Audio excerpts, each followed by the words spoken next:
प्रधानमंत्री जी के नेतृत्व में किसान और कृषि के विकास का एक महायज्ञ चल रहा है। हम भी पूरी शिद्दत से, पूरी गंभीरता से ये कोशिश कर रहे हैं कि किसानों की आमदनी कैसे बढ़े। हमारा लक्ष्य देश की खाद्य सुरक्षा सुनिश्चित करना।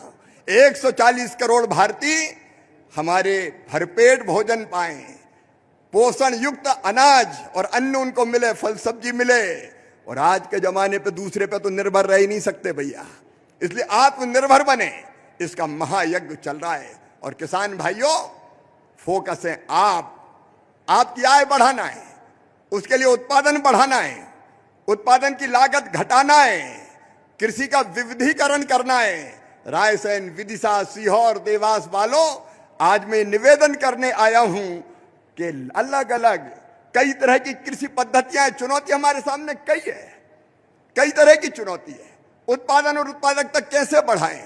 तो आज यहां केवल हम लोग नहीं है मंत्रीगण, देश के टॉप के वैज्ञानिक आपके बीच आए हुए हैं। देश के वैज्ञानिक यहां आए, कृषि विशेषज्ञ यहां आए, उन्नतशील किसान यहां आए। और इस कार्यक्रम के बाद अलग अलग हॉल बने, सेमिनार के हॉल। उन हॉल में जो भी आपकी मर्जी, 20 विषयों पर चर्चा होगी। 20 विषय, अलग अलग 20 विषय। Horticulture, integrated farming. ये इंटीग्रेटेड फार्मिंग क्या है? जमीन के छोटे छोटे टुकड़े हैं हमारे पास, 1 एकड़, 2 एकड़, 3 एकड़।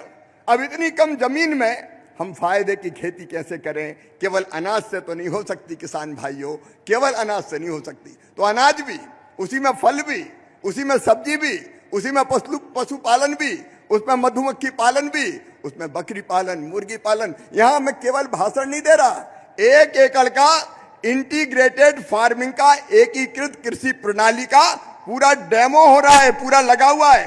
और 1 एकड़ में अगर ढंग से किया तो मैं दावे के साथ कहता हूं 2 लाख रुपया से ज्यादा किसान कमा सकता है। 2 लाख रुपया से ज्यादा कमा सकता है। आपकी आमदनी बढ़े, उसके लिए अलग अलग तरह के, मैं उनके विस्तार में नहीं जाऊंगा। हर एक सत्र के हॉर्टिकल्चर पे, बागवानी पे मंत्री भी बैठे, उस पर बागवानी पे कई सत्र है। मशीनों का उपयोग करके हम लागत कैसे घटा सकते हैं, उस पर कई सत्र है। ड्रोन का क्या क्या उपयोग हो सकता है, उस पर हमारा सत्र है। बीज से लेके बाजार तक मिट्टी के परीक्षण यहां आपको दिखाया जाएगा।